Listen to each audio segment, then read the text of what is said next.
mas basicamente o tema e o que eu trago é a mesma coisa que a gente já vem dando nos outros anos. Hoje nós vamos ter a diferença que nós vamos ter um profissional, né, uma profissional que tem a expertise nesse assunto muito maior do que eu, né? Então, a gente, além de falar um pouco da parte teórica, a gente vai falar um pouco da nossa prática no dia a dia, mas quem vai trazer uma contribuição maior vai ser Cris, exatamente com a expertise dela nesse assunto. Por definição, né, gastrostomia é uma comunicação entre a luz gastrointestinal e a pele, né, a parede abdominal, feita por meio de um catéter. Então, é algo que a gente faz, né, um pertuito para que aconteça essa comunicação entre a luz gastrointestinal e a parede abdominal externa, né? E quais são as indicações? Né? A gente sabe que a principal indicação para a gastrostomia é o suporte nutricional. A gente também pode fazer para descompressão gástrica e, na maioria das vezes, em doenças neurológicas, congênitas, psiquiátricas, paralisia cerebral, né, traumas e outras, ela acaba sendo definitiva, porque essas pessoas acabam desenvolvendo um grau de disfagia tal que não recuperam o processo de deglutição. E aí você acaba fazendo uma via artificial de alimentação.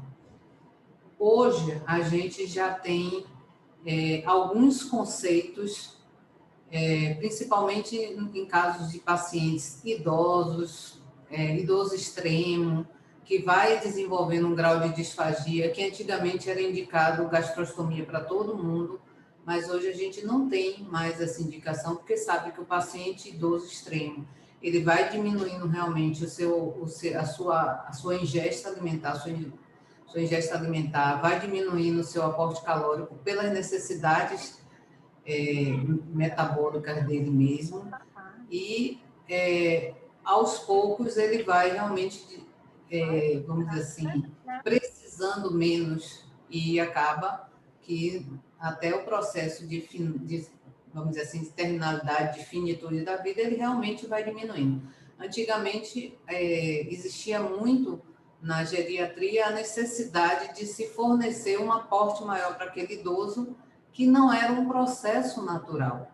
Agora, é claro que se a gente está diante de um paciente que sofreu um trauma, né, ou está desenvolvendo um grau de doença neurológica, que não só os processos demenciais, né, mas esclerose lateral, que ainda tem alguma interação com o meio social, e que ele apresenta um grau de disfagia que não consegue mais se alimentar, e a gente tem uma previsão de que essa alimentação vai ser maior do que um mês, né, você acaba indicando essa gastrostomia. Mas aí você tem que ter essa indicação muito bem feita, né? Porque hoje o que eu quero sinalizar é que não deve ser feito uma indicação de gastrostomia para qualquer idoso por conta do processo natural de envelhecimento.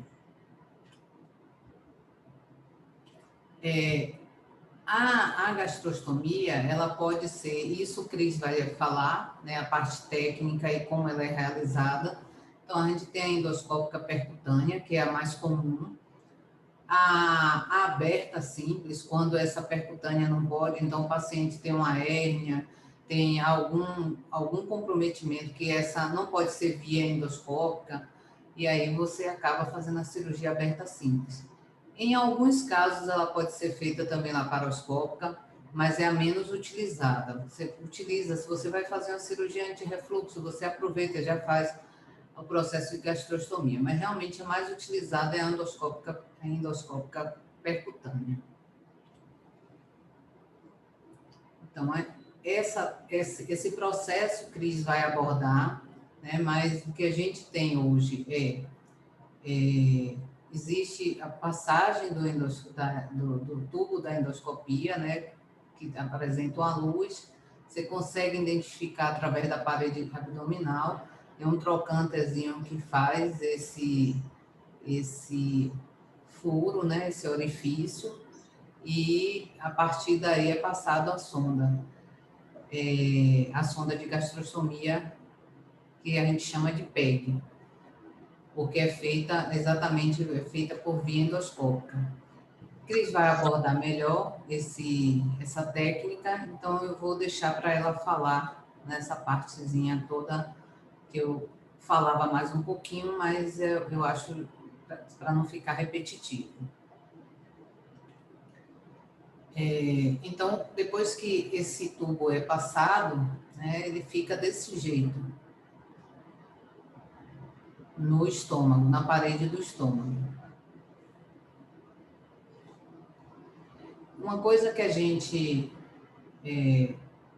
chamava de forma equivocada, existe a sonda de gastrostomia, né, percutânea, que não é endoscópica, né, às vezes o endoscópio é utilizado apenas como apoio, e o PEG, que a gente chamava tudo de PEG, na verdade, esse PEG é aquele tubo que eu mostrei anteriormente, aquele tubo que ele é passado por via endoscópica. Então, a gastrostomia é feita através da endoscopia.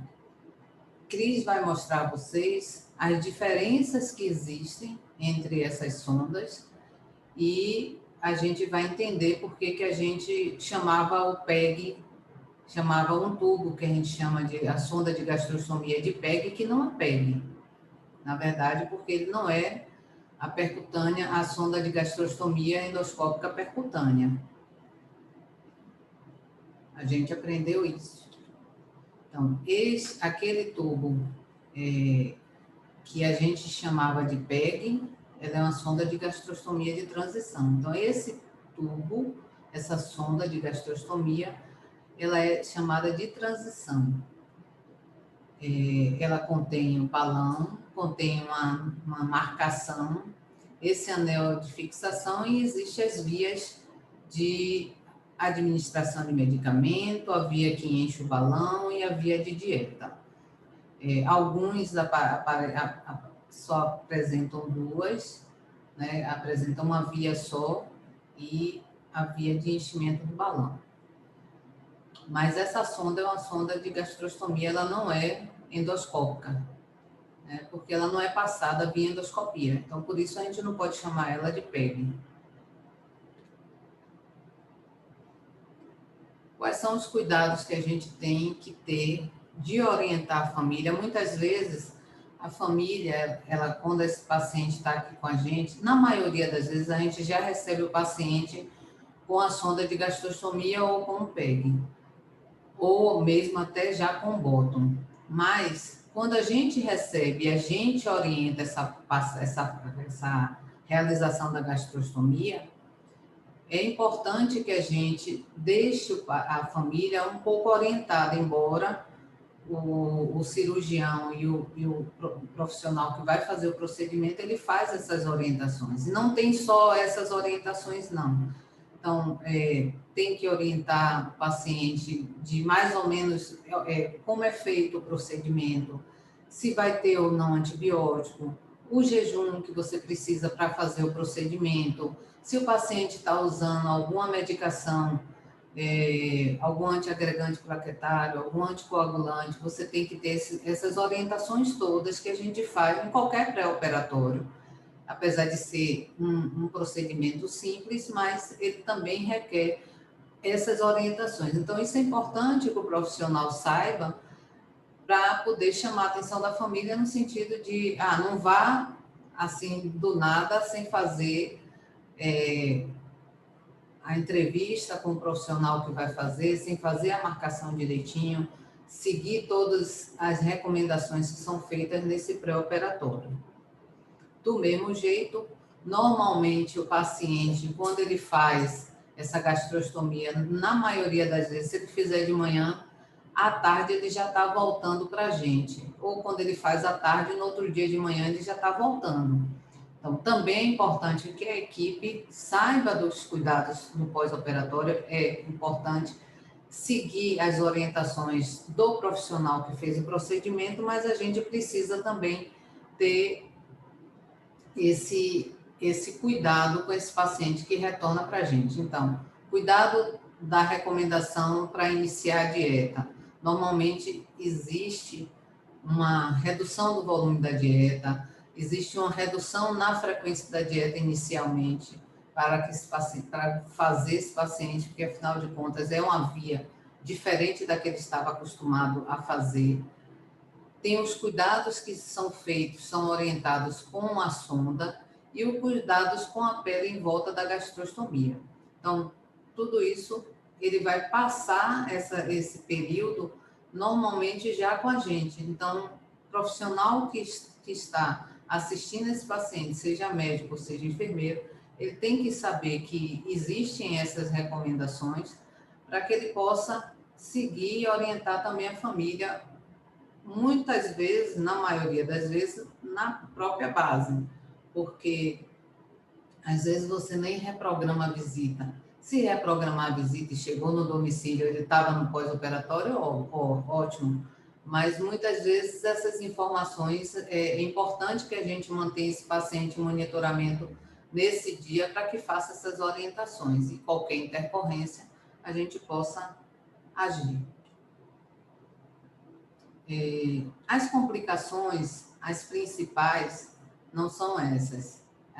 Mas pode acontecer perfuração, pode acontecer peritonite, abscesso. Esse paciente pode ter um refluxo da dieta, uma regurgitação e fazer pneumonia por aspiração, se não for administrado da forma correta. Lembrar que quando o paciente ele se alimenta por via oral, o mecanismo de mastigar, deglutir e engolir esse alimento, ele é regulado pelo próprio paciente. Com a gastrostomia, como a gente oferta o alimento direto para a cavidade do estômago, quem regula a velocidade, a quantidade, tudo isso é quem está ofertando. Então, muitas vezes, e o posicionamento do paciente. Então, muitas vezes, não faz isso de forma adequada. Então, não posiciona o paciente no ângulo correto, o volume é maior do que o paciente está acostumado a comer, a velocidade com que infunde aquele alimento também. Então, muitas vezes acontece que o paciente broncoaspira, né? Regurgita, ou às vezes até mesmo vomita, e aí esse alimento passa para o pulmão, causando broncoaspiração. E também tem os casos de hemorragia. Essas complicações são menos comuns. As mais frequentes são infecção local, esterilização acidental da sonda, então aquela sonda que acaba saindo, obstrução, a gente tem muitos casos de obstrução, que ou é porque não lavou direito, ou é porque não está, a dieta não está sendo preparada de forma adequada, então às vezes não está sendo peneirada e acaba obstruindo o tubo. Essa esterilização acidental da sonda, inclusive, é um plano de ação que a gente trabalhou esses 2, 3 últimos meses, que o pessoal da qualidade, né, e do gerenciamento de risco chamou a atenção da quantidade de dispositivos que estão sendo perdidos. Então, tem acontecido com frequência. E alterações na pele. Então, peremia, faz ulceração e granuloma, isso é muito comum. Então, essas são as complicações mais comuns. E aí, é importante, a gente teve uma aula, né, até com Ana Cláudia, doutora Monique, do que fazer nessas complicações. Né? Então, assim, infecção local de pele, né? A gente vê que a gente tinha, depois melhorou, mas a gente tinha uma prescrição exagerada de mupirocina.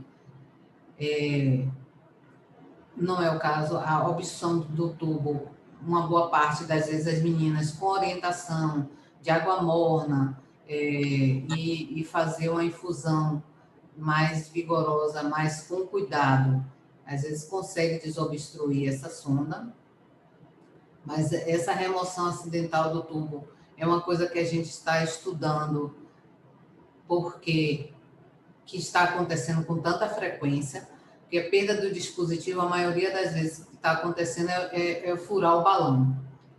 E aí a gente está discutindo sobre enche de ar, enche de água, qual o melhor, o que dura mais. A gente sabe que quando a gente... E essas perdas de dispositivos, normalmente é porque a gente está usando uma sonda de Foley provisória, que não é indicado de estar no lugar. E esses dispositivos é que estão perdendo. Então, porque o bottom e a sonda de gastrostomia é normalmente com água. Com ar, a gente enche a sonda de Foley porque ela não tem Mas a das flechas abre direto, tá vendo? A gente não tem aquele dispositivo que prende. Então, ele não tem, por exemplo, essa rodinha de silicone que fixa o tubo para não migrar, que é isso que também acontece, a migração do tubo. Então, quando a gente não tem algo que fixe esse tubo, ele pode migrar para o pilouro, e acontecia com muita frequência quando a gente usava água na sonda de Foley, porque acontecia que a gente não conseguia fazer essa fixação da sonda de Foley. A sonda de Foley, pelo próprio peristaltismo do estômago, ela acabava migrando e pelo peso da água, e acabava obstruindo o pilouro. Então, aquele paciente começava a ter vômito, quando a gente percebia a sonda estava lá dentro, estava toda lá dentro. Então, por isso se mudou para A, né, até com orientação também de um colega de CRIS, Dr. Paulo Fernando, que também fez muita gastrostomia aqui na SOS. Tinha uma sala de endoscopia e eles faziam esse procedimento com os pacientes da gente. Então, pois é. A gente acabou mudando para ar. E vinha bem até que, num determinado momento agora, a gente está percebendo que com ar a gente está tendo uma troca de dispositivo mais frequente. Mas também existe também a situação de que esses dispositivos estão passando mais tempo do que deveria, né? Então, a gente está demorando, às vezes, de conseguir fazer essa troca do dispositivo provisório para o dispositivo definitivo. Então, com isso, a gente tem tido uma troca muito frequente desses dispositivos. Mas o que a gente tem que entender é a infecção, se for infecção na pele, muitas vezes a gente precisa não só, a depender da extensão, a gente pode sim passar um antibiótico tópico, mas não vamos dizer assim, não é para deixar, né, um tempo.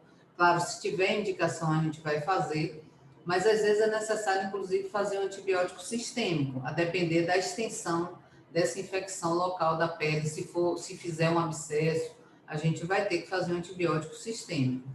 Muitas vezes forma um granuloma. Já o granuloma, a gente tem outras formas de tratar. A gente pode utilizar de uma solução hipertônica salina, a gente pode utilizar uma pomada corticoide local, mas a gente tem que lembrar que pacientes e pacientes, e cada um a gente vai tratar de maneira diferente da forma como a gente visualizar aquilo que estiver acontecendo. Muitas vezes é só lesão, então às vezes a gente tem que também ter o apoio da equipe de enfermagem, né, para definir, às vezes é uma lesão que já ulcerou, né, então elas sabem muito bem, principalmente aí a equipe que tem formação nessa área, né? Então sabe muito tratar essas ostomias e utilizar o material adequado para tratar essas lesões peri-GTT. Então, ou prevenir, às vezes tá um vazamento, eu vou usar um creme de barreira, mas tudo isso é com a equipe, né? Discutindo com a equipe para ver a melhor opção para aquele paciente. E cuidados com a pele.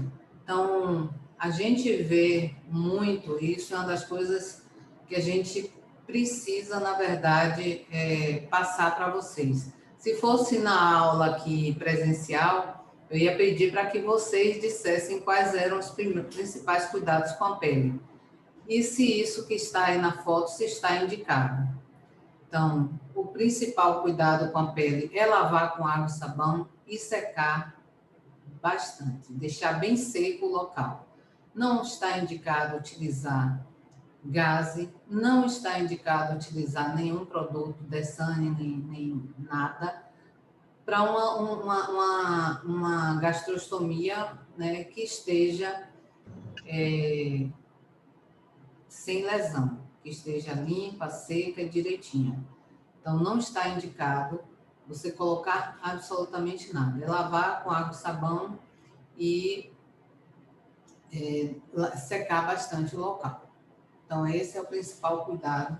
E a gente pede que a equipe que esteja visitando esses pacientes que têm esses dispositivos tenham esse cuidado, que observe o dispositivo, sempre que examina o paciente, observe o dispositivo, observe se está vazando. A gente tem uma frequência de avaliar quando tem balão, se deve ou não deve estar esvaziando e enchendo esse balão para ver se está vazando, fazer a rotação para ver se está tudo ok com esse bottom e com esse dispositivo.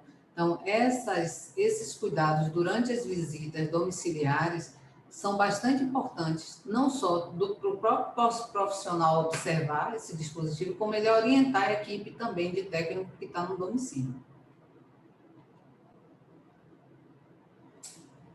Além da gastrostomia, a gente tem a jejunostomia, menos comum, bem menos comum. Então, quando o paciente ele não pode fazer a gastrostomia por algum motivo, ele teve um câncer gástrico, tumor gástrico, fez uma gastrectomia total, tem uma fístula duodenal, tem uma desmotilidade intestinal, às vezes você precisa lançar mão da jejunostomia. A jejunostomia, como o nome já está dizendo, é uma comunicação entre a luz do jejum, né, da luz uma parte do intestino delgado, com também a pele, né, a parede abdominal, pele externa. Então, esse alimento vai cair direto no intestino e não na cavidade gástrica. Quais são as contraindicações? Quando a gente tem uma doença inflamatória intestinal, aquele paciente que fez radioterapia, imunodepressão, quando tem ascite, peritonite, é contraindicada fazer essa jejunostomia. Então, como vocês podem ver, né, o tubo, né, caindo direto nessa região do intestino delgado.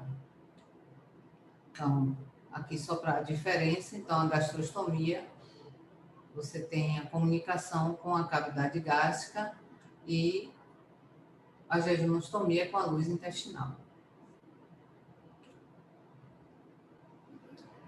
Isso aqui eu trouxe só para mostrar a vocês a diferença, né? Então, esse é um PEG, então é uma sonda de gastrostomia que é colocada via endoscópica. Elas também, esse tipo aqui só é retirado via endoscópica. A gente não consegue tirar esse PEG no domicílio. Tem outros, aquele que eu mostrei lá na frente, que parece um capuz, esse, se a pessoa fizer uma força, consegue tirar, mas lesa às vezes o orifício, sangra um pouquinho, mas consegue tirar. Esse aqui não tira de jeito nenhum, esse só por via endoscópica no hospital.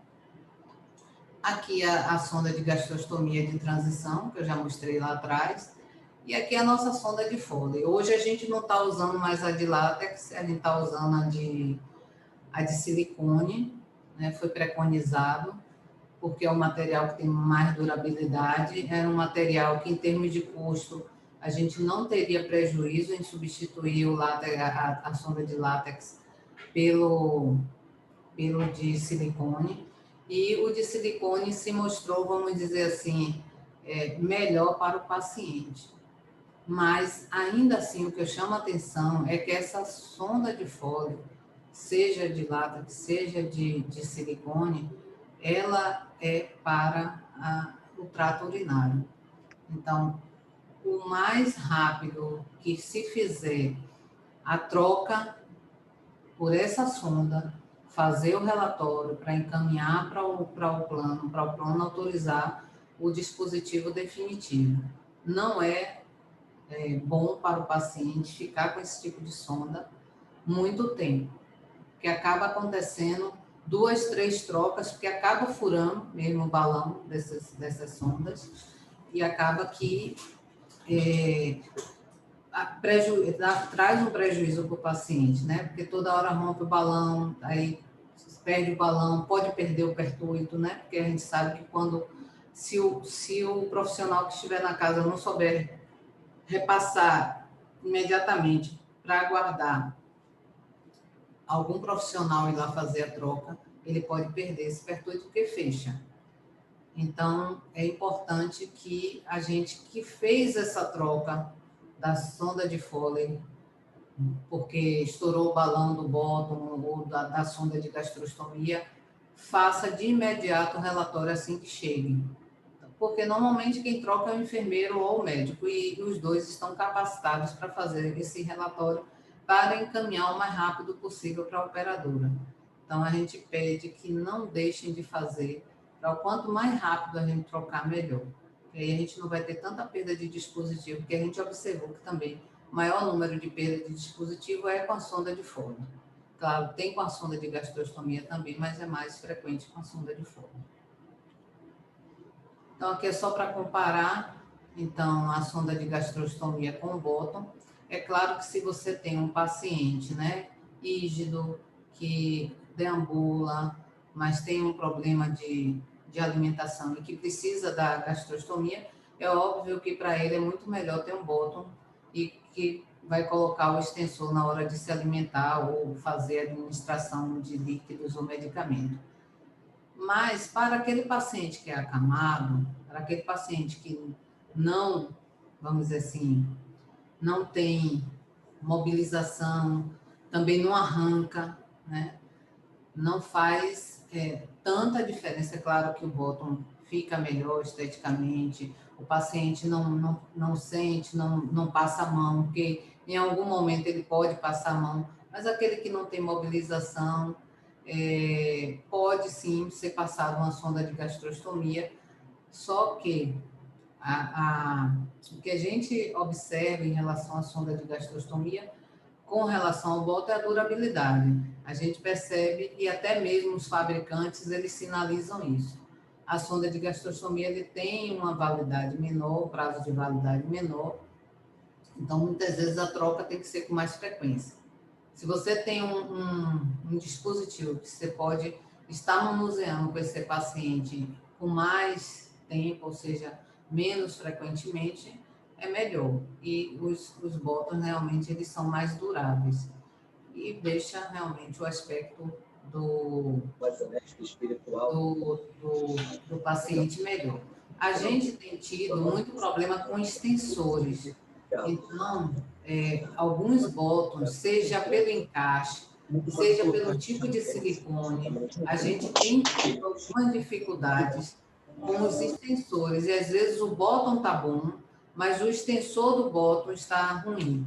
E aí a gente tem, às vezes, que fazer a substituição. Em alguns casos, a gente pode substituir só o extensor, em alguns casos, a gente tem que substituir o dispositivo completo.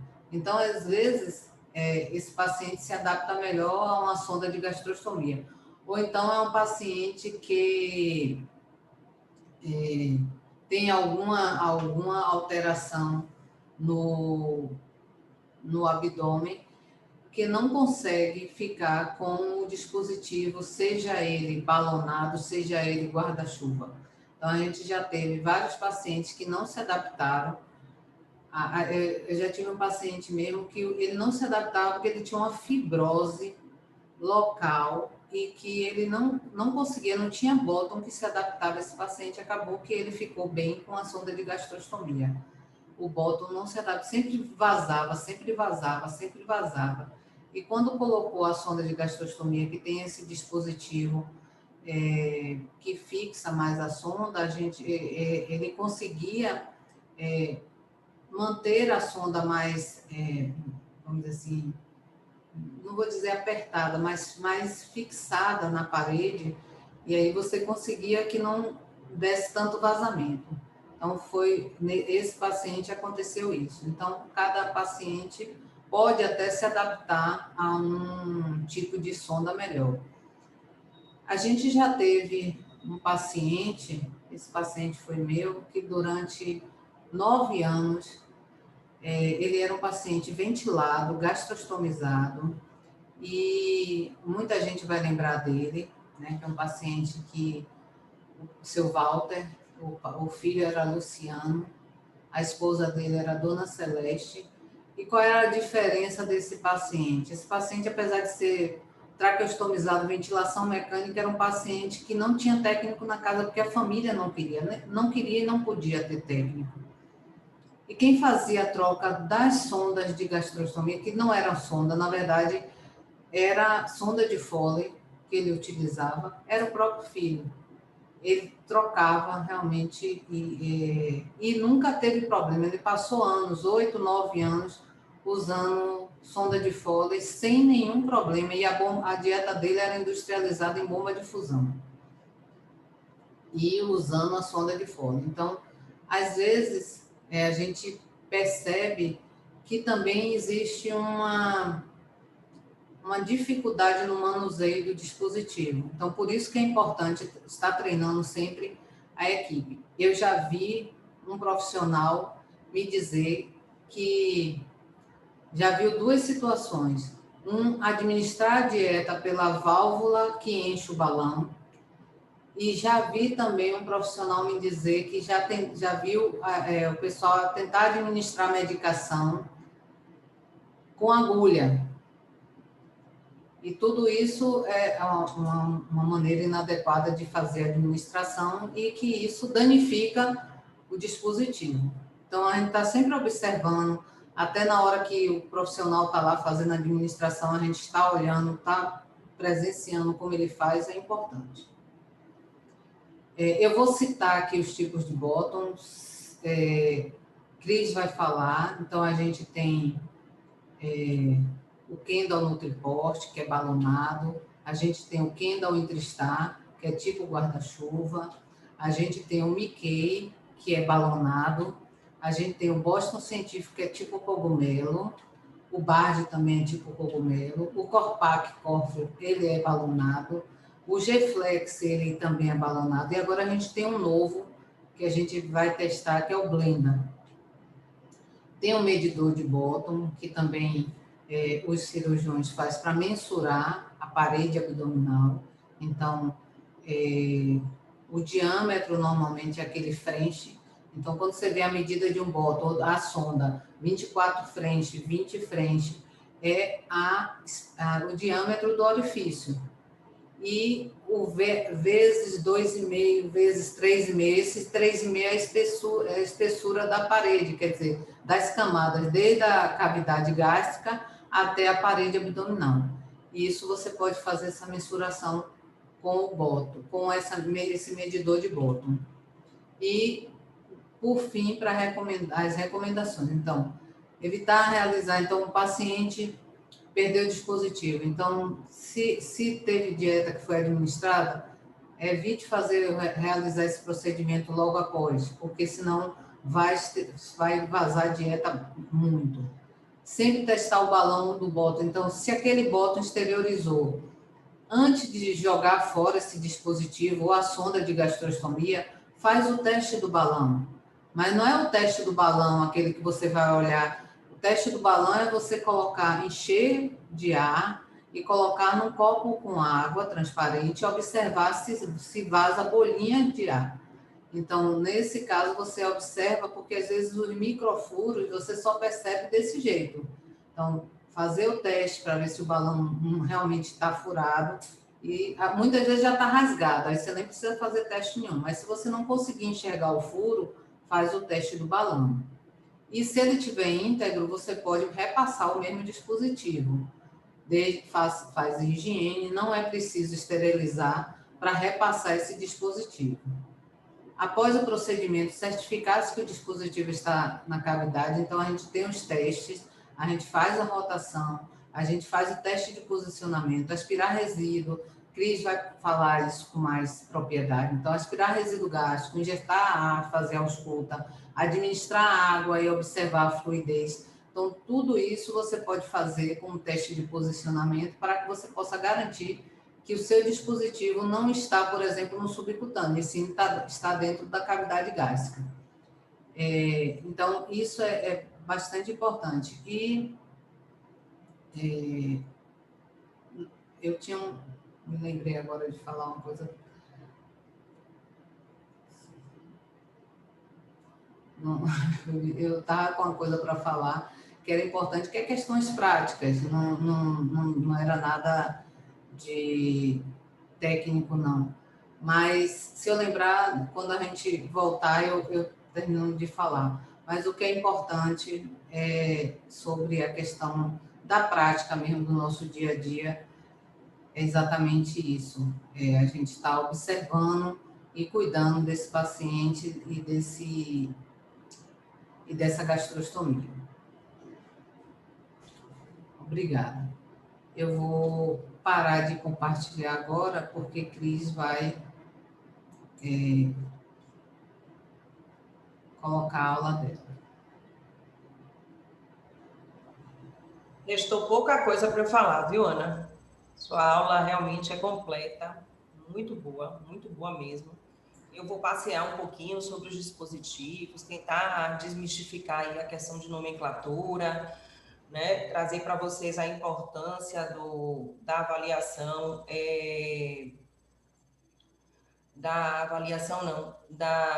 dos cuidados, né, para troca. Então, algumas coisas mais a nível prático mesmo, tá?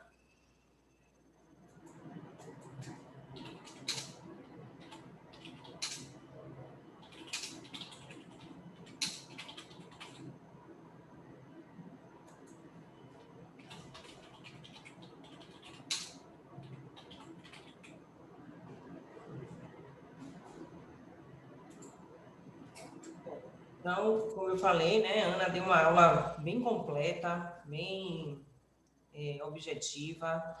Eu acho que em outras encarnações ela foi gastroenterologista, endoscopista, porque realmente com o grau de expertise que ela fala, né, com a propriedade que ela fala, de verdade, eu não estou brincando com você não, de verdade é de impressionar. Existe realmente muita confusão na nomenclatura, tá? Nós temos dispositivos de gastrostomia. A gastrostomia, no seu início, ela é feita através de uma sonda de gastrostomia, que nós chamamos tipo PEG, porque vem do inglês gastrostomia endoscópica percutânea. Então, essa sonda aí, que todo mundo chama de PEG, é a sonda inicial, é a sonda que a gente precisa usar para fazer o pertuito, né? Para fazer a fístula entre a pele e o estômago, tá? A cavidade gástrica. Então, é essencial. Aí nós temos várias sondas de troca, né? Que pode ser as sondas de transição, que são essas sondas aí, e os diversos bottoms, que podem ser não balonados, como esses, né? Aí a gente tem um exemplo de um bar, de um Boston, e o exemplo de um entristar, né? De um cangaru entristar, ou balonado, que a gente hoje em dia já tem bastante variedade no mercado. A Ana mostrou aí com completude, tá? É importante para entender a gente classificar os dispositivos de gastrostomia. Então, nós temos as sondas de gastrostomia de alto perfil e as sondas de gastrostomia de baixo perfil. A diferença entre elas, e aí eu não estou diferenciando entre bottom e a PEG inicial, eu estou diferenciando entre as sondas de alto perfil e as sondas de baixo perfil. As sondas de alto perfil são as sondas que você tem a via de infusão alimentar fixa. Então, o PEG, ele tem sua via de infusão fixa. Eu não consigo tirar esse tubinho para poder alimentar o paciente. As sondas de transição também têm a via de infusão fixa. Eu não consigo retirar para infundir o alimento. E as sondas de troca, que são pouco utilizadas. Isso aqui tem semelhança com um bottom não balonado, mas é uma sonda de troca, onde a gente consegue colocar através de um vídeo que eu vou passar para vocês. O médico que está fazendo o procedimento, ele está usando uma sonda de troca. Isso aqui não é muito utilizado, porque da mesma forma que o bottom não balonado, né, tipo Bard ou Boston, onde a gente tem aquele cogumelo, ele é um dispositivo de difícil manipulação, tanto para retirada quanto para inserção.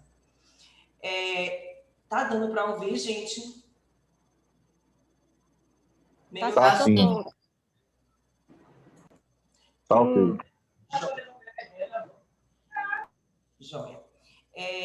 Bom, e a sonda de gastrostomia de baixo perfil. A sonda de gastrostomia de baixo perfil, aí sim, ela só existe como exemplo os bottoms. Por quê? Porque eles têm via de infusão retrátil. Então, como é que eu faço a infusão alimentar num paciente com bottom? Eu tenho lá um bottom, ele está tampado, eu destampo o bottom, introduzo um tubo de alimentação, né, um extensor, e através desse eu faço a administração da dieta, diferente das sondas de gastrostomia de alto perfil.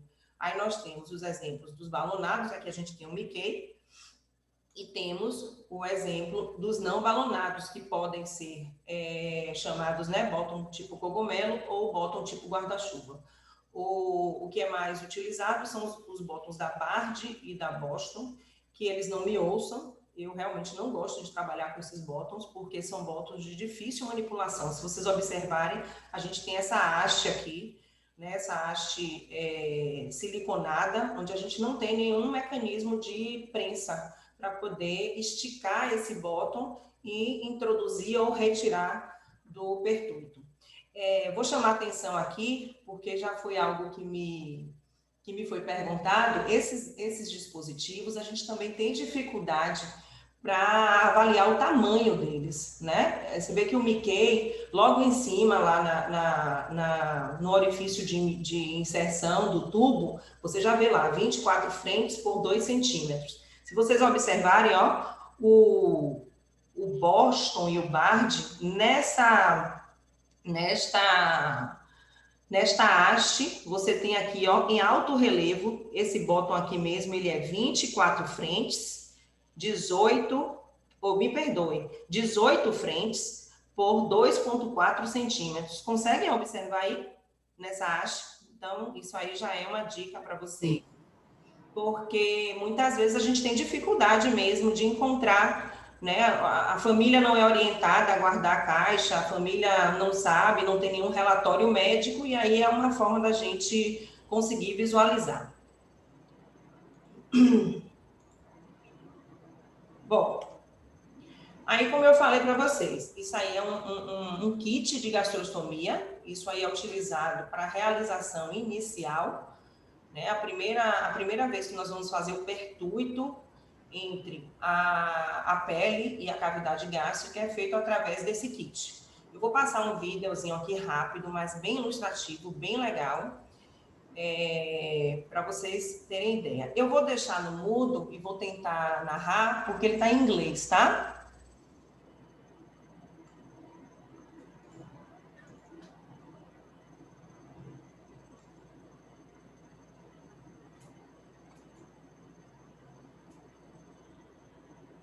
Eu achar ele vai ser bom.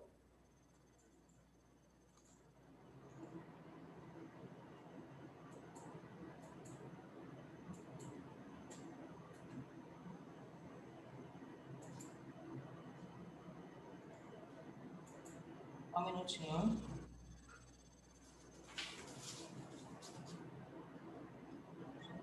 Vou compartilhar aqui, não estou conseguindo. Aqui, achei. Vamos lá. Conseguem ver? Sim, consigo. Consigo também. Então, vamos lá. Então, aí é uma demonstração, né, emblemática de uma gastrostomia endoscópica percutânea.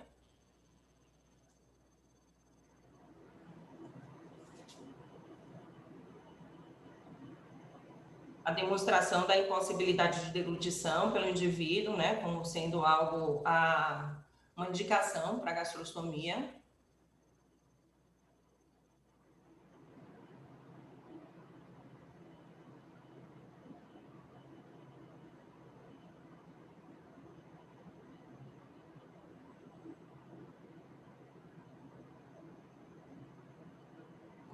Ele exemplifica, né, que os indivíduos com disfagia orofaringianas, as principais indicações, né, câncer de esôfago, cirurgia oral, AVC, cirurgias maiores como trauma, pacientes com impossibilidade de ingestão, doenças inflamatórias, enfim, ele coloca aí uma série de possibilidades diagnósticas.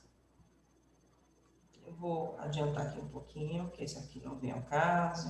A Ana já falou muito bem. Pronto, aí o procedimento, né? Nós temos vários métodos, eu não trouxe isso aqui, porque realmente esse aí é o método de tração, a introdução do endoscópio. E através dele é possível fazer a transiluminação. Você consegue ver, né, numa sala toda apagada, a luz do endoscópio por fora do organismo. É inserida uma agulha, e essa agulha é vista pelo endoscopista por este catéter. Inserimos um fio guia. Aqui é uma alça que é passada pelo endoscopista, e o cirurgião, né, que está fazendo, ele passa um fio guia. Então, isso é tracionado através do esôfago do paciente e exteriorizado. Nesta exteriorização, nós fazemos a amarração, é uma amarração real do tubo de gastrostomia tipo PEG, ó, já foi amarrado, e nós tracionamos através da pele. Isso é passado pelo tubo digestivo, tá vendo? Há uma tração aqui pela pele, e isso é passado e posicionado nesta altura aí. Habitualmente, a sonda de gastrostomia, ela fica no corpo anterior, né? Na grande curvatura no corpo anterior, corpo médio anterior. Pronto, este é o procedimento, nada mais do que isso. Isso aí é um anteparo externo, é colocado. Aí é o método de punção, eu não vou me ater a ele, tá? Porque, na realidade, ele é raramente feito. Depois, se vocês tiverem interesse, vocês podem ver em outro canal. Bom,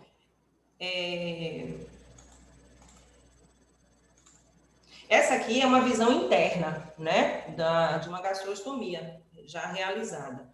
Vocês observem que há uma necessidade de manter aquele tubo por pelo menos 12 semanas, para que a aproximação entre o estômago e a parede interna anterior do peritônio, ela fibrose, né? A gente não faz nenhum corte, a gente só faz diluição, e é necessário, onde tem essa seta aí, que haja uma fibrose. Compartilhe a tela, Cris.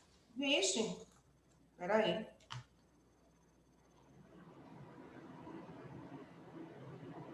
Estava sendo compartilhada, me perdoem. Eu vou repetir. E agora? Tá ok. Agora tá Ok. Pronto. Então, essa daí é uma representação interna, né? Como eu estava falando, de uma gastrostomia, uma laparoscopia aí você pode visualizar. A intenção desse dispositivo é justamente aproximar a câmara gástrica da parte interna do abdômen, né? Para que ela grude na parede anterior interna do peritônio, e nessa região aí onde tem a seta, existe uma fibrose. Então, habitualmente, isso fica grudado, mas nas trocas, a gente precisa ter cuidado porque pode haver um desabamento, a gente chama de desabamento mesmo, porque esse estômago pode descolar e desabar, e aí essa sonda de gastrostomia, essa troca nesse bóton, essa sonda de transição passada, ela vai direto para a cavidade abdominal. Aqui mais uma representação, né? Aqui tem a cavidade, a câmara gástrica, acima o peritônio e a sonda de gastrostomia. Provavelmente isso aqui foi uma técnica dupla, né? Foi na hora da realização da gastrostomia mesmo. Muitas vezes, por alguma dificuldade técnica, né? Ou a gente não conseguiu transiluminar, a gente não conseguiu fazer apunho-pressão e localizar, a gente pode pedir o auxílio laparoscópico para fazer a técnica dupla. Não é muito comum, viu? Boa parte das gastrostomias são feitas sem maiores complicações. Aí, como eu falei para você, a gente já passeou, aqui é uma sonda de transição, né? Ela é uma sonda de gastrostomia de alto perfil, porque ela não tem um tubo de alimentação retrátil, o tubo de alimentação dela é fixo.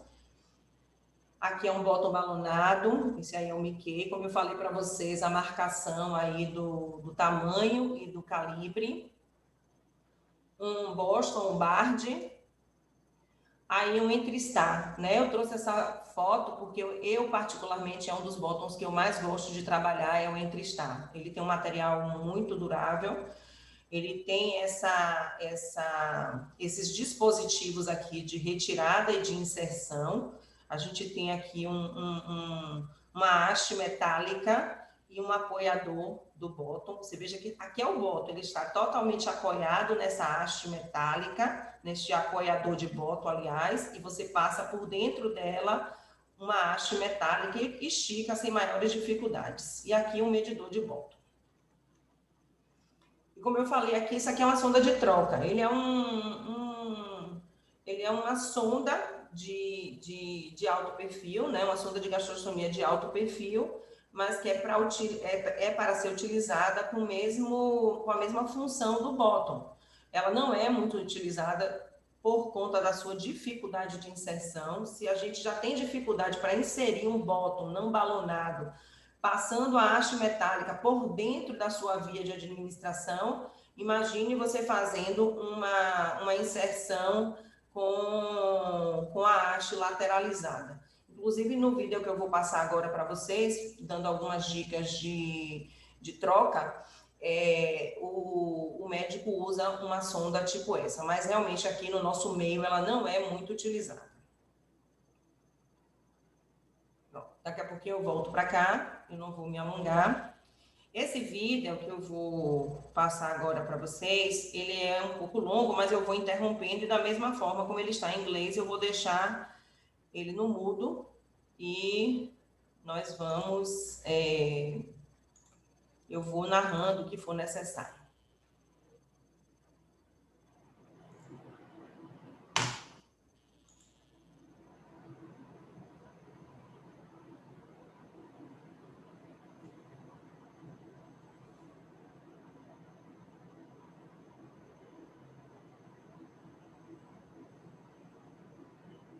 Me fale se está sendo compartilhado. Sim. Sim. Pronto.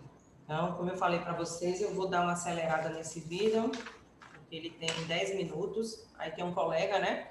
Um boneco, e a gente tem uma sonda de gastrostomia tipo PEG para ser retirada e inserida um outro dispositivo.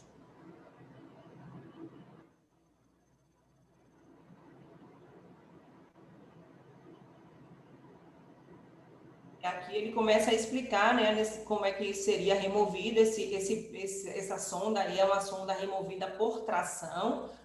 Não façam da forma que ele faz, porque na realidade o ideal é que você aproxime o máximo possível a sua mão da parede abdominal do indivíduo, faça este apoio com a outra mão realmente e tracione de forma firme e rápida. Então, isso aí não é bem assim como ele está fazendo, não, mas não achei nada melhor. Aí ele retirou, né, a sonda de gastrostomia. Isso aí é uma haste de retirada, né? Isso aí é uma haste que a gente usa para esticar um bottom, por exemplo, mas a gente pode fazer isso com qualquer outro dispositivo. Lembra o que eu falei? Ó, ele tá usando uma sonda de troca. E aí, essa sonda de troca tem essa haste para poder você esticar o dispositivo. Ele vai demonstrar aí.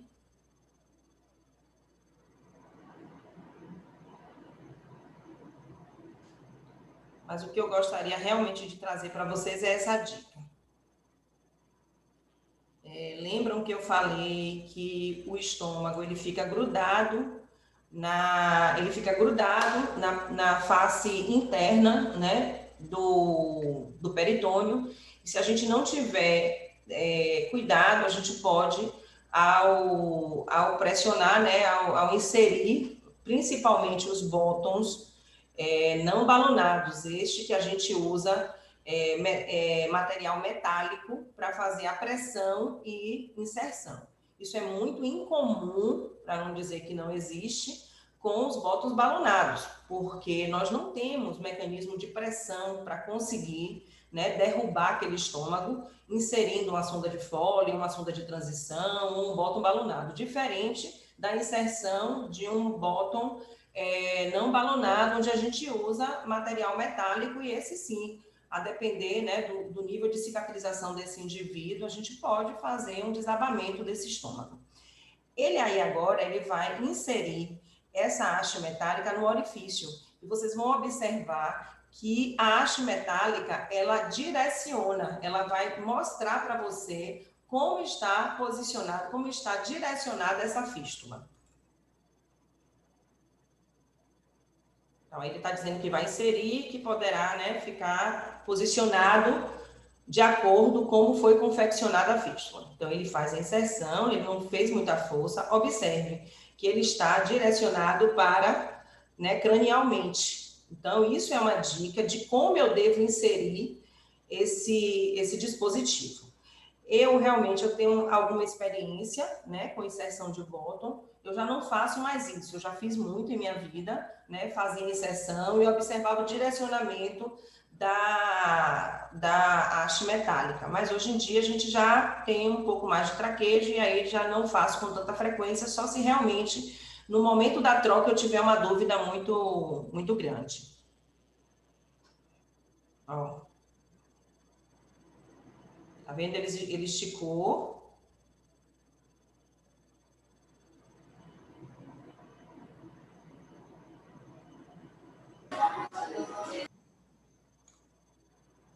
Não tem mais nada de interessante, eu vou adiantar mais um pouquinho para vocês observarem. Ele faz um certo e um errado aí, bem interessante.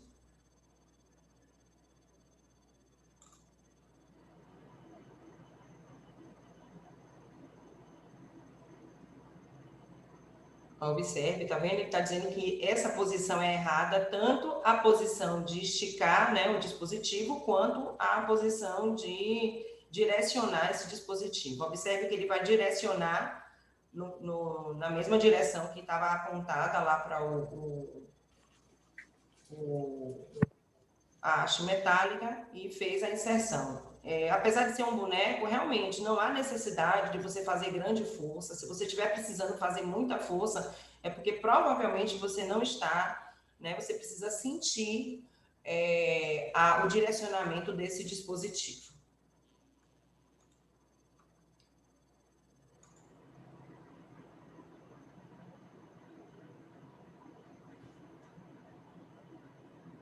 Bom, e para finalizar, eu vou falar um pouco mesmo de complicação, né? Porque as complicações...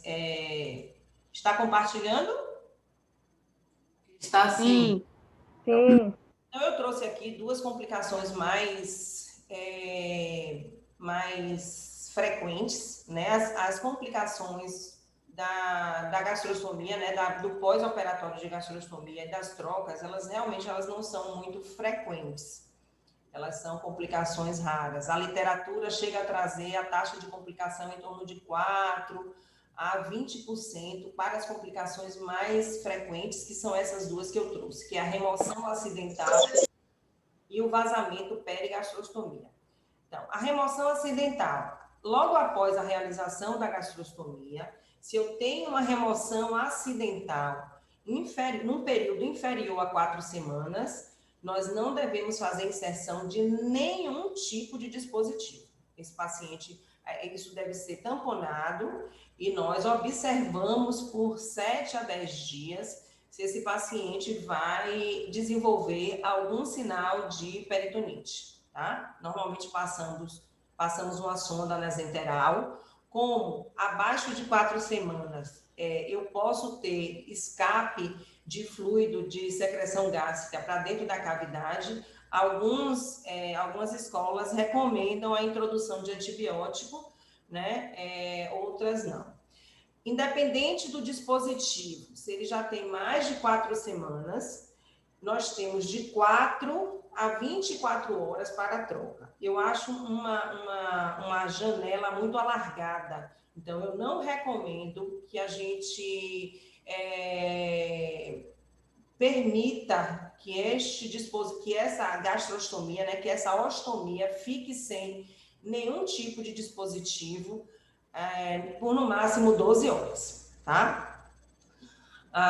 Então, é necessário que faça a inserção, não precisa ser imediata, mas realmente não deve ultrapassar 12 horas do período da retirada.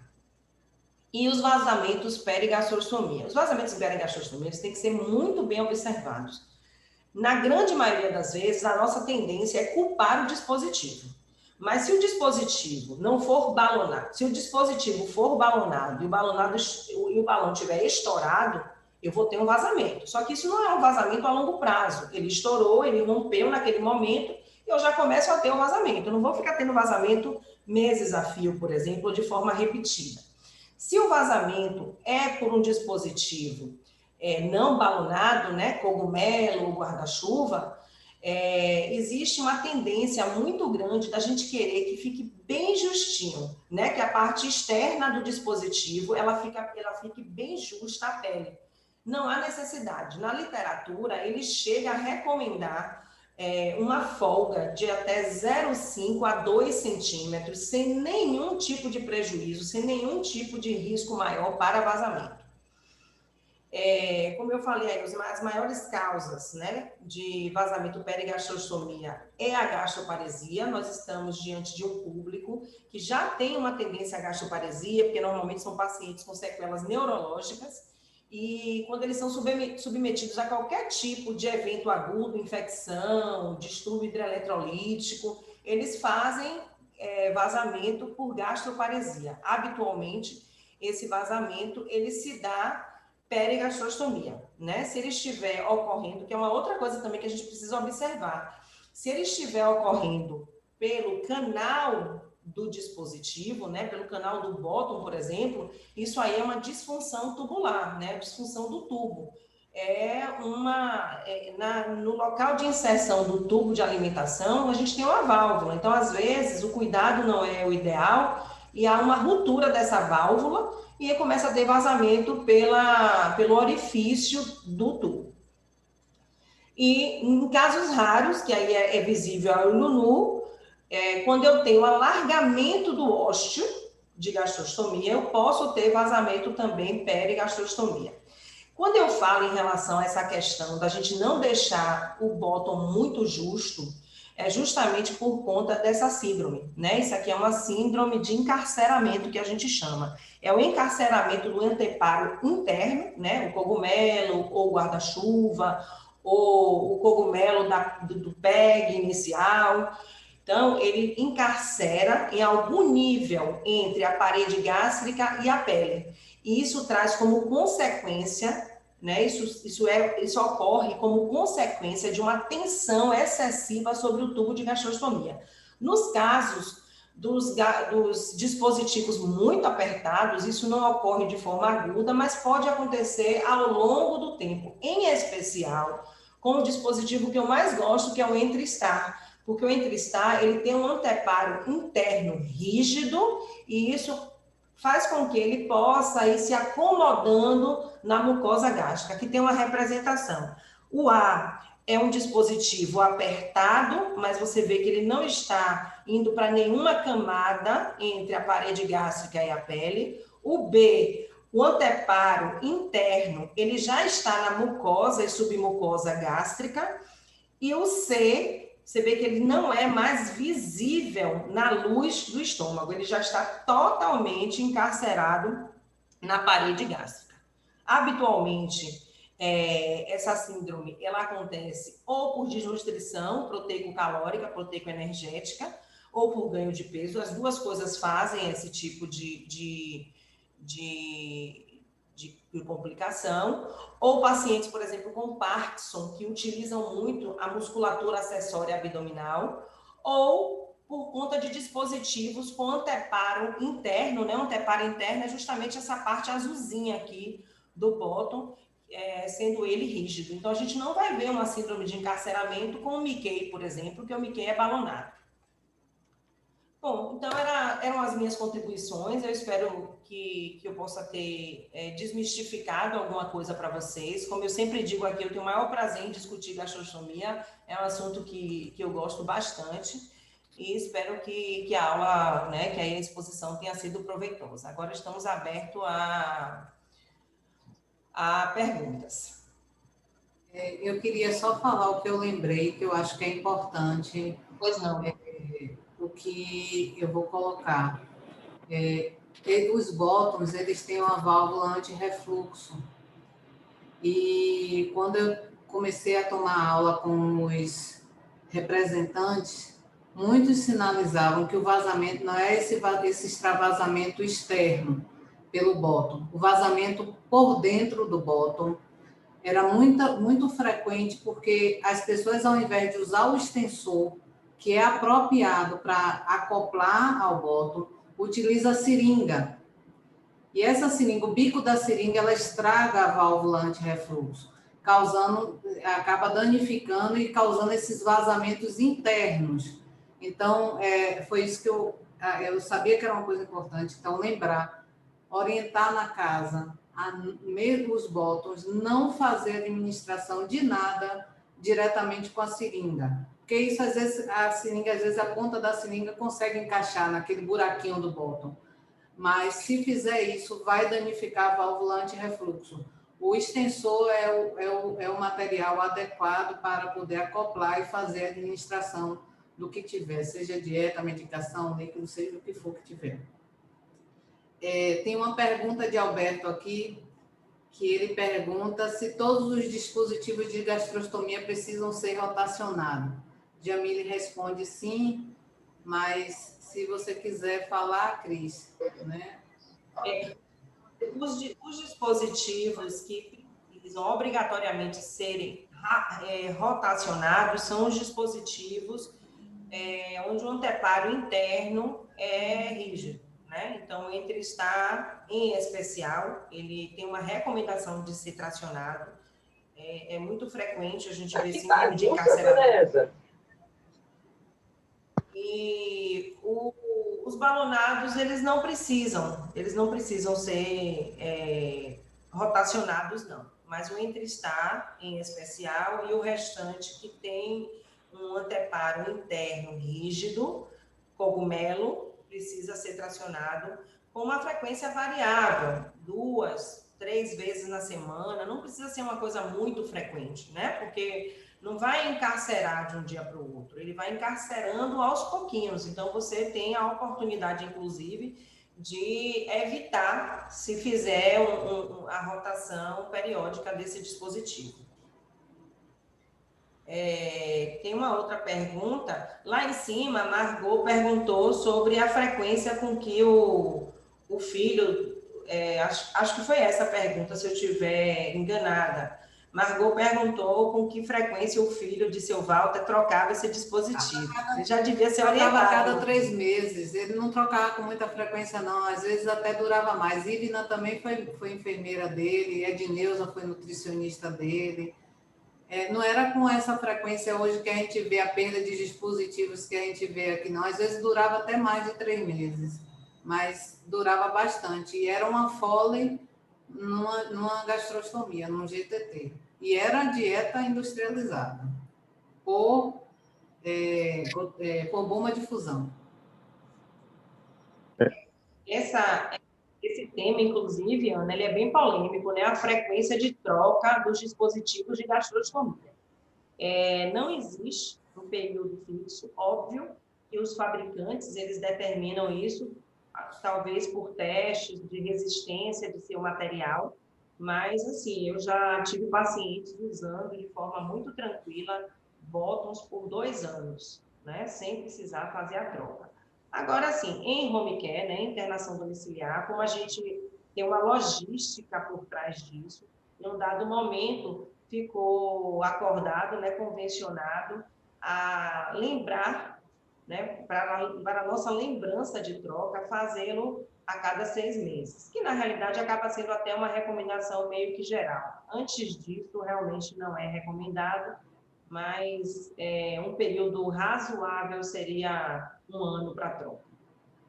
Tem uma outra pergunta aqui de Lília, ela pergunta sobre, após o implante da PEG, né, do dispositivo tipo PEG, quando devemos fazer a rotação? Essa rotação, ela deve ser, a literatura ela é muito controversa em relação a isso.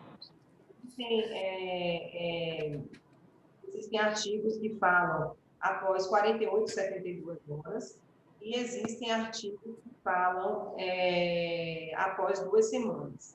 Bom, a rotação, eu já vou aproveitar e responder uma outra pergunta que é a de Jamile, se nós devemos orientar a família ou o cuidador a fazer essa rotação. A rotação ela não tem complexidade alguma, tá? A gente não vai puxar e rodar, o que a gente vai fazer é rodar no seu próprio eixo. Então, não existe nenhum risco fazer a rotação do dispositivo.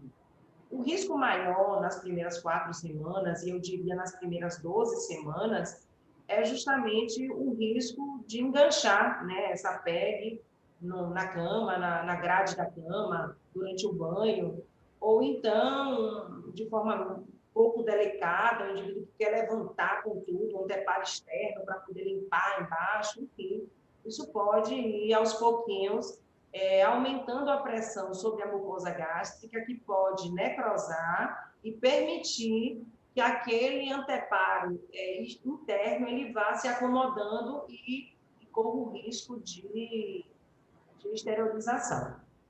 Tá?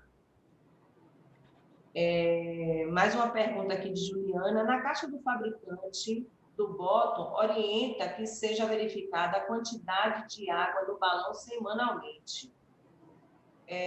Juliana, isso aí não tem nenhuma razão de ser, tá?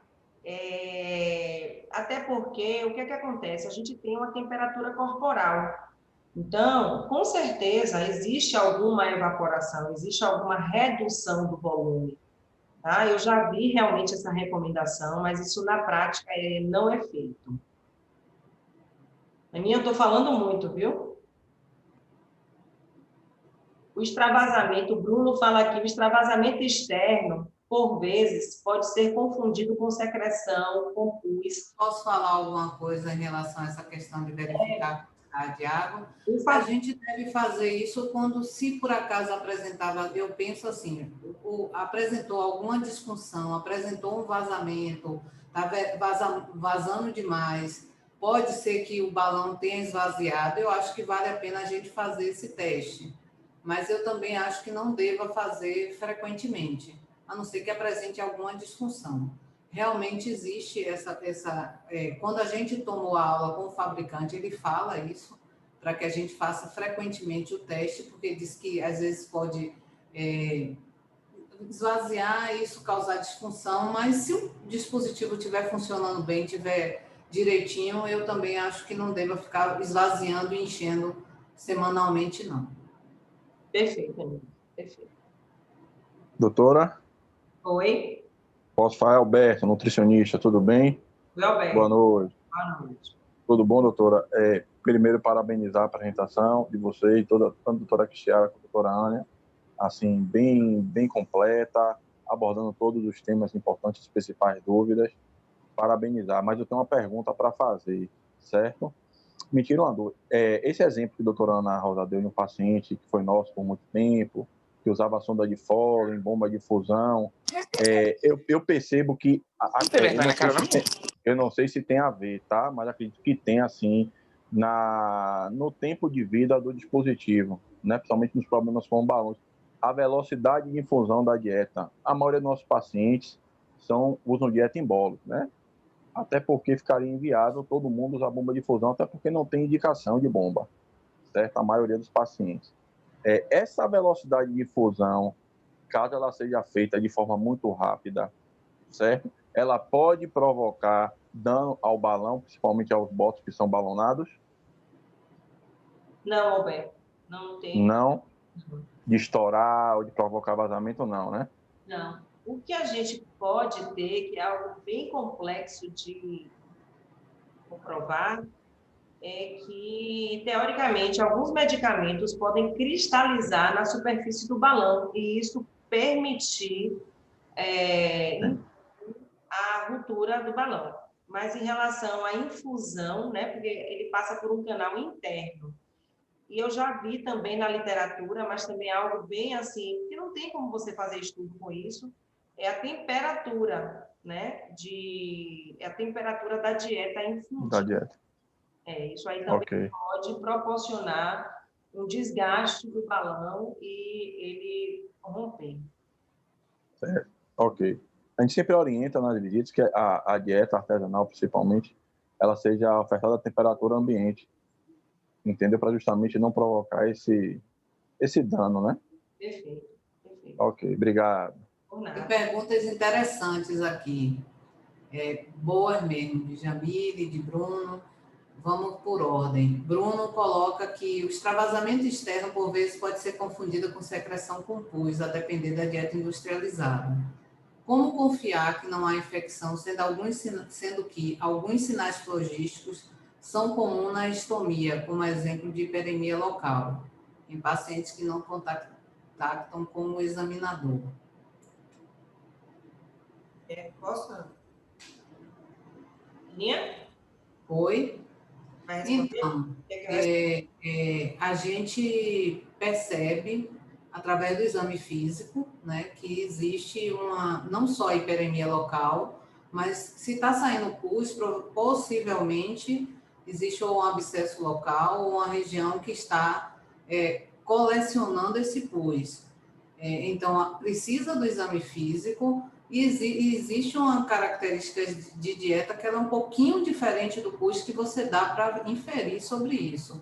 É óbvio que o paciente, às vezes, ele é não contactante, mas ao você manusear essa região que está com abscesso, que está dolorido, ele geme.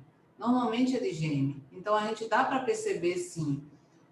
Normalmente, quando o paciente está com abscesso ou com infecção local, você pode, inclusive, existe uma recomendação, que eles podem até dizer se ainda está assim, mas se for um dispositivo que a gente esteja perto de trocar ou que exteriorizou, a gente não reposiciona, passa uma Foley naquele momento, faz o tratamento com antibiótico, né, sistêmico, e para depois você repassar. Porque esse orifício com infecção local, com abscesso, ou com alguma lesão mais importante que cause pus, ele realmente precisa ser tratado antes de você colocar o novo dispositivo.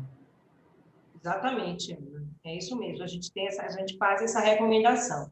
A infecção perigastrostomia, ela não é uma situação muito frequente, né? A gente precisa entender que nós colocamos um corpo estranho ali e o organismo fica o tempo inteiro tentando lutar contra aquele corpo estranho.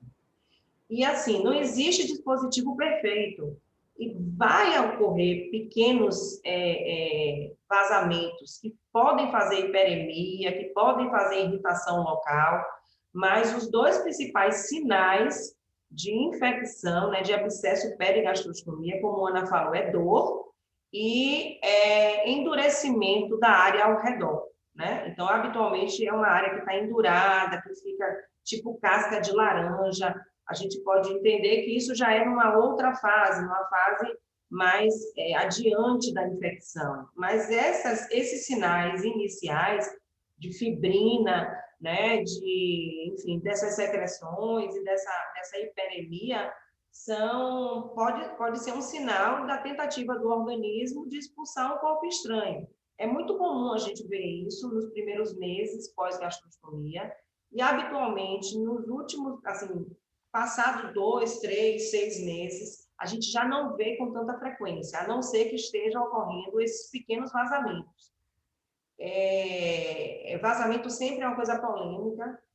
Jamile perguntou, né, quais são as medidas para adotar pequenos vazamentos perigastrostomia. A gente precisa entender o motivo, tratar a causa.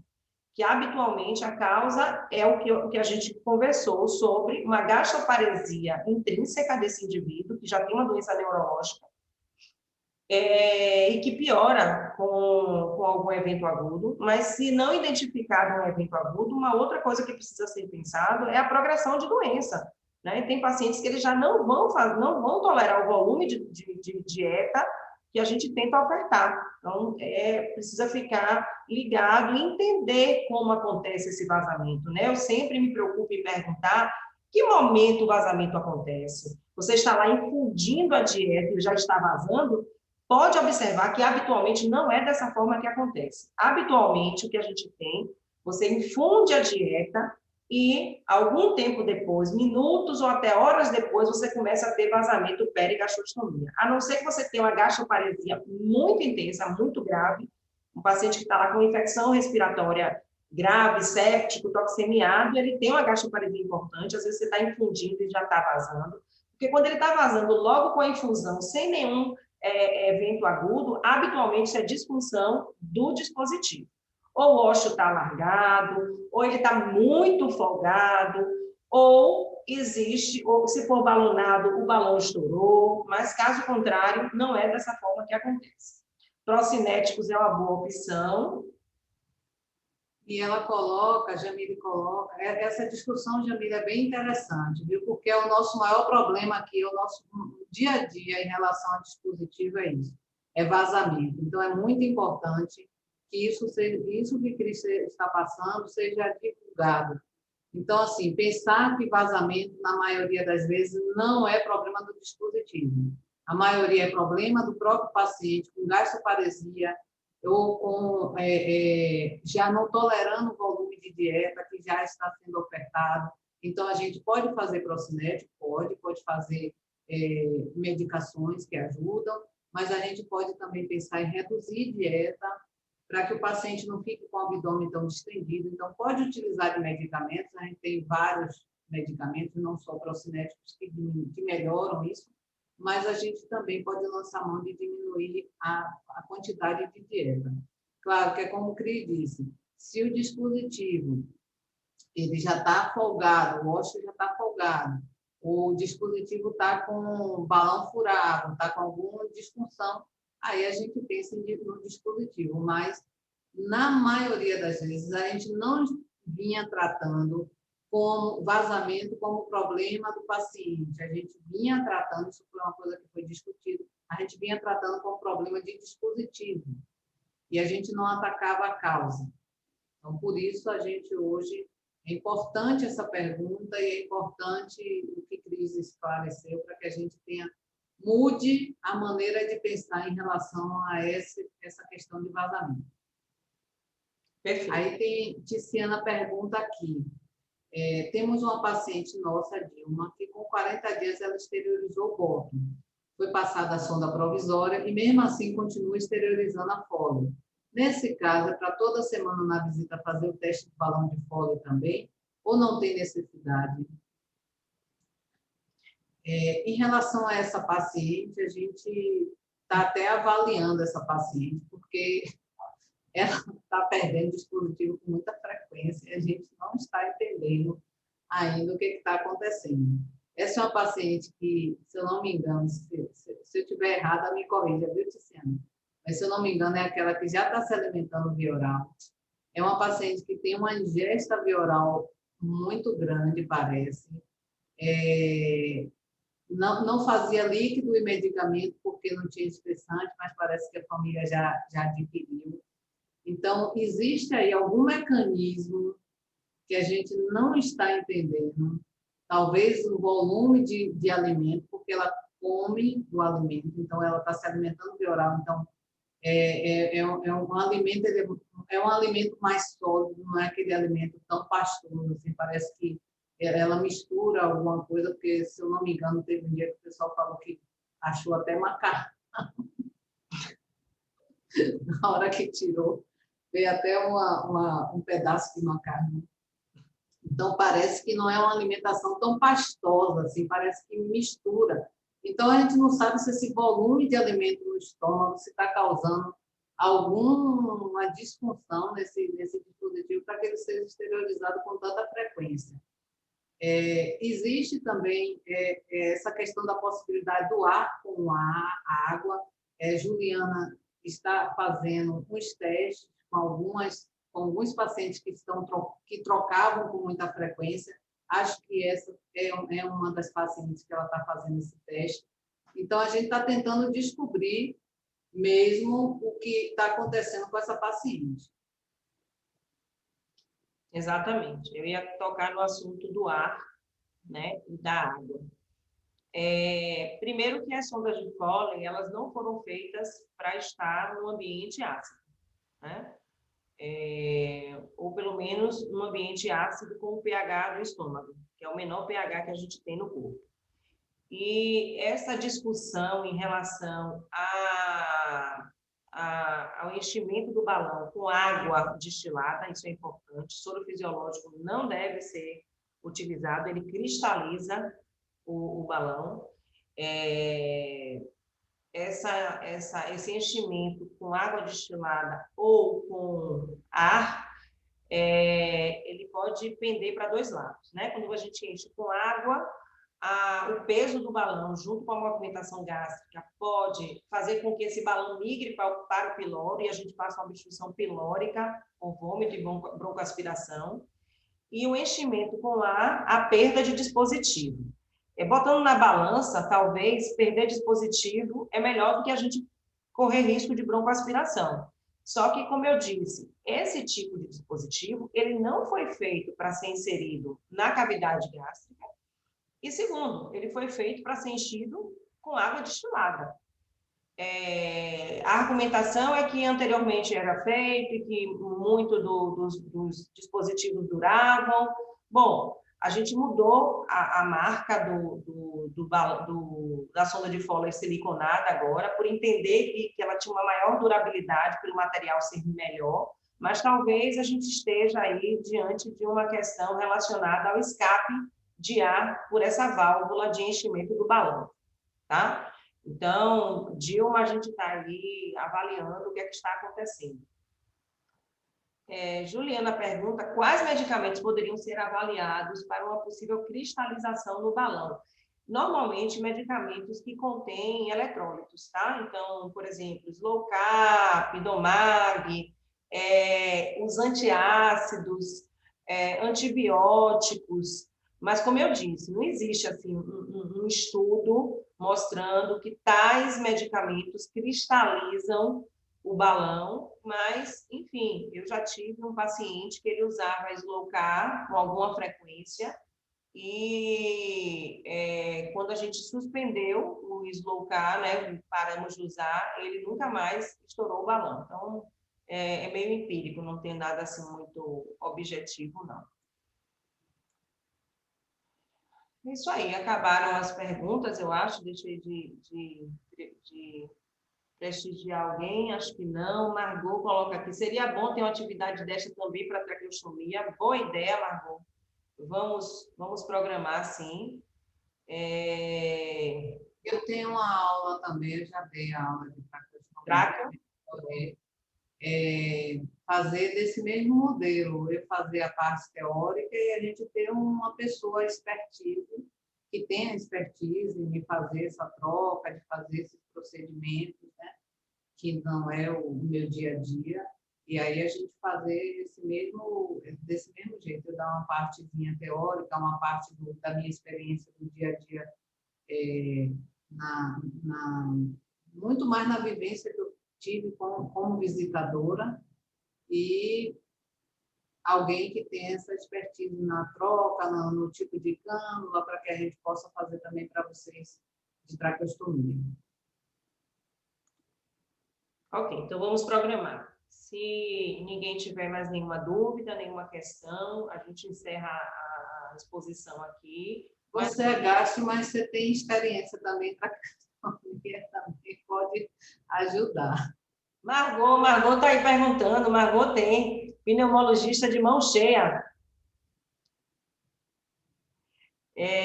Jamile Uma pergunta aí, o técnico tem autorização para introduzir a sonda de polibola no volta e encher o balão? Na verdade, a gente, quando exterioriza, a gente pede para reposicionar, mas apenas reposicionar e fixar. E aí não administrar nada, porque a gente nem sabe se ele, quando reposicionou da forma correta. Então, a gente pede apenas para reposicionar, para não perder o orifício. Mas não tem indicação de colocar sonda de fora, colocar bota, encher balão, nada disso. Perfeito, isso mesmo. Todos assinaram, gente? Ficou alguém sem assinar, porque eu enchi tanto a paciência de vocês para assinar que eu acho que não ficou ninguém sem assinar. Então, por a última vez aqui, vou disponibilizar o link, tá certo? Antes da gente sair da reunião. Quem já assinou e quiser se despedir, sair da reunião, tá aqui o link. E, mais uma vez, muito obrigada, viu? Pela presença, pela participação de vocês, né? Pela presença aí na telinha. E, mais uma vez, eu digo, estamos aqui à disposição de todos para dúvidas. É um tema que realmente me movimenta muito. Eu adoro discutir gastrostomia. Obrigada a todos.